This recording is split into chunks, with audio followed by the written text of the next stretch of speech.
Oh, hey, good morning. It's a beautiful Minnesota morning. It's about 19 degrees out, and just thought I'd come out and check the boiler, throw a couple pieces of wood in.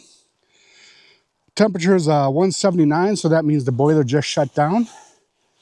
It shuts down at 180 and starts up at 165. Maybe it's a good time to talk about how this thing works.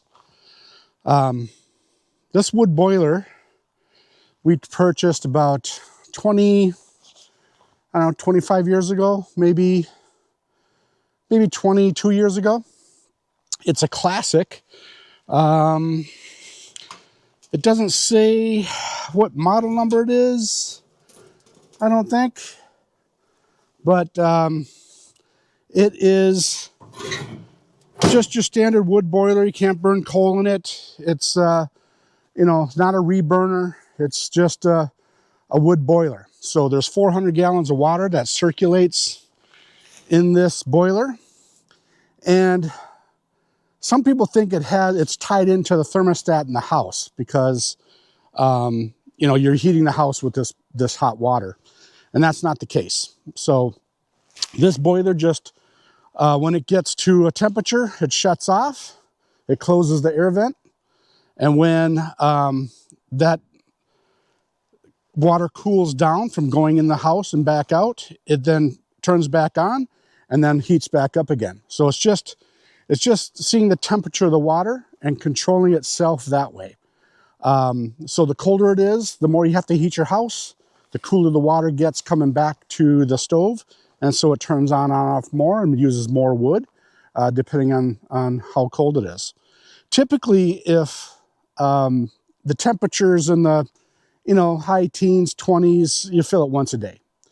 Once you get below like 10 degrees, you get into single digits, then you're filling it twice a day, once in the morning, once at night. And there's, you never burn through it all. You usually have a quarter of the boiler left. But I want to talk a little bit about how this actually works. And I'll show you what we have in the house, and I'll show you what we have out here. So let's get to it.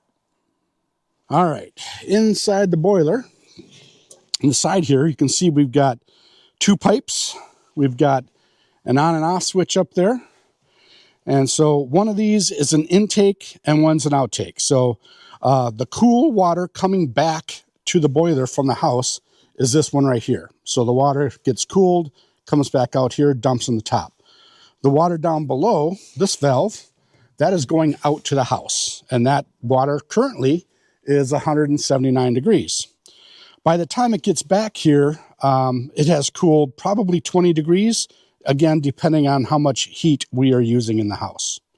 So these pipes, as you can see, are just, this is like a neoprene pipe, PVC, if you will, but it has an aluminum core on the inside.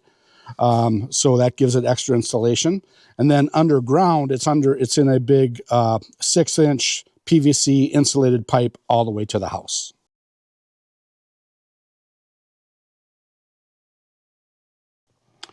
All right, we are down in the mechanical room in my basement, and you can see that there is a pump right here. And that pump is the only circulation pump that we have on the entire system. That is down here, and it's below the level of the boiler underground, so the gravity is helping it a little bit. So the water comes in here, the hot water, goes through this pump, and then goes through our hot water heater here. So it goes through this bunch of pipes here.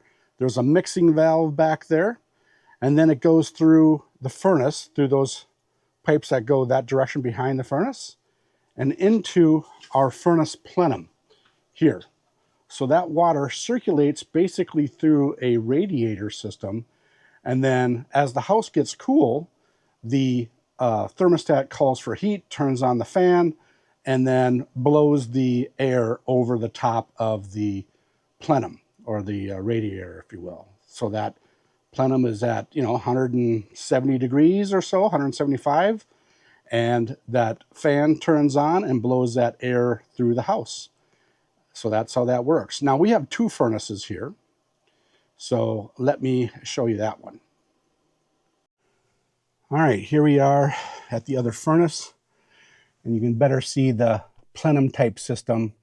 The water comes in and then goes out, back outside from here. So all that water that was 100 and let's say 179 at the boiler, 175 let's say at the first water heater, and then it drops a few degrees, goes into our main furnace, and then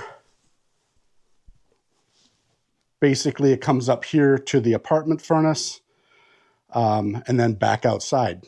So there's probably a 20-degree differential from inside to outside, and then the process starts all over again.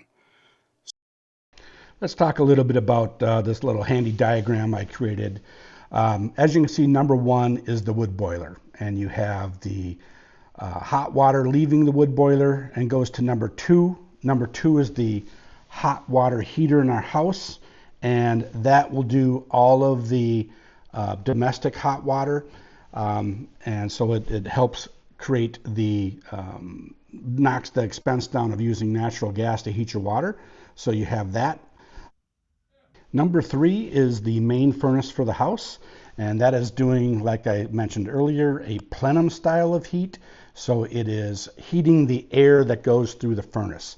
A lot of boilers use in-floor heat, Wurzbo, heating up water, glycol, that type of thing. This system is using forced air through the entire house like a normal furnace would. Okay, number four is the furnace in the apartment. And I don't think I need to show you a picture of that. You already saw that. So the furnace in that apartment heats our bar, rec room, and the apartment area. So that's why we have a second furnace. It's a larger footprint, so we needed a second one. So then the water leaves that furnace and heads back out to the boiler. And like I said, usually by like a 20-degree differential, and gets heated back up, and the process starts all over again.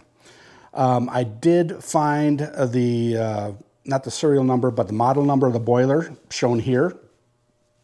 And again, that's like 250,000 BTU, 400 gallons of water, 385 to 400 gallons of water, or something like that. But it is just a standard boiler. The newer ones have a reburner type of scenario where the smoke gets burnt over and over again before it goes out the stack, so there's not a lot of particulates getting out of the stack. But this is basically, even better than a campfire, because the smoke does get burnt and goes out through the stack, but it does get so hot that it gets burnt up, and the particulate matter is very small. So it is a great way to heat your house. If you don't mind doing a little work, you do save a lot of money by doing it. You still have to use a chainsaw and things like that, or some people buy wood, but we are blessed to have a lot of wood on our property. And I get free wood from people now and then that say, hey, come over and get this tree, so I go get it. But yeah, the boiler works great. And actually I enjoy going out there when it's cold, seeing the fire roaring, getting a little exercise, throwing some wood in the boiler. My wife and I usually do it together at night, just spending time outside and, being together doing it. So we're a good team, and we love to do things together. And I think the boiler has been a blessing for us. We do get to spend time together doing that, even though it's work. So some people may not agree with that.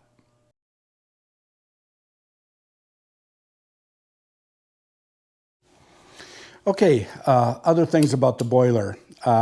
It's pretty basic. I'll throw a couple of pictures up here to show you that, it's just an insulated box basically with a firebox. You've got the smokestack, you got the water fill area on the very top, and then, you've got the vent that opens and closes automatically with temperature control from the boiler on the water control or temperature. So pretty basic. The next thing to talk about is how much wood do we use? We use a lot of hardwood. It's basically, for the most part, oak. We do have some maple and other hardwoods in there. I do get pine now and then from friends. we typically go through 6 to 10 cords of wood. And a cord of wood is a 4x4x8 stack of wood. And, you know, it's a little work in the spring and the fall to make sure that the wood shed is full.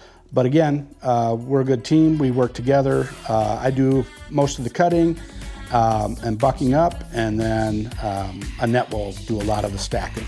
So, and again, little exercise, have fun, you know, make fun out of it, I should say. But knowing that you're saving a lot of money by doing that also helps. So, yeah, with that, I think that's about it for this video. I hope you understand how the forced air boiler system works. If you have questions, throw them down in the comments. And I do read all the comments and answer all of them. So if you have questions, shoot them over to me, and I'll do my best to get them answered for you. But until next time, I appreciate everyone being here. Be sure to like and subscribe.